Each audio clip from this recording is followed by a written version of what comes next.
can you hold up what you've been referring to in answering our questions? Is there anything on it? That letterhead that says United States Senate. That's impressive. Well, Judge, the best I can understand, the objections to your nomination are not to your qualifications, your experience, or training, but it's that you have or you will violate your oath of office. I find that terribly insulting.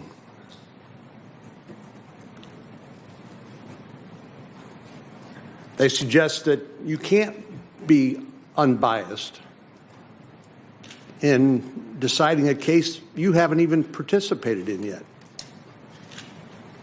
I find that insulting as well.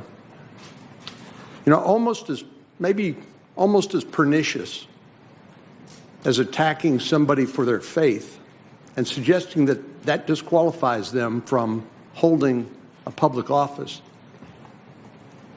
is the attack that's being made on judicial independence, something that Chief Justice Rehnquist, among others, observed are the crown jewels of the American Constitution and the American system.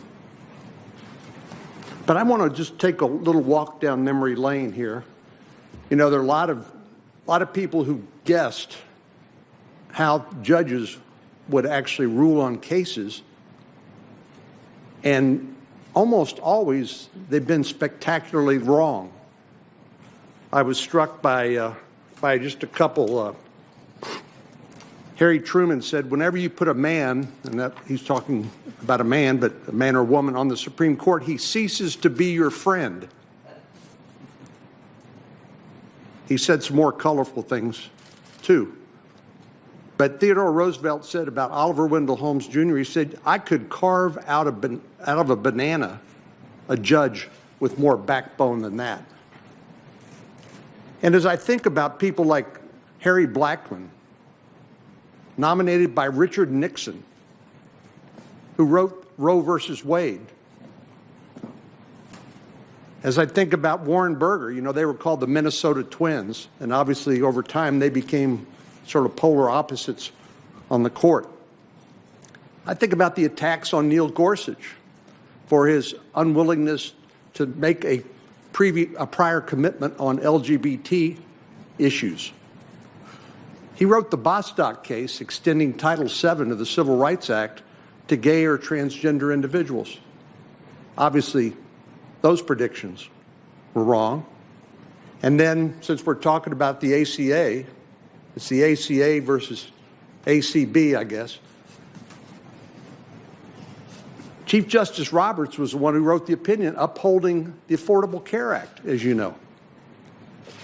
So I would just say that all of these predictions about how judges under our independent judiciary will make decisions are just pure speculation. But I think they're worse than speculation. I think they're propaganda in order to try to make a political point. So, Judge, you're not willing to make a deal. No, Senator Cornyn, I'm not willing to make a deal, not with the committee, not with the president, not with anyone. I'm independent.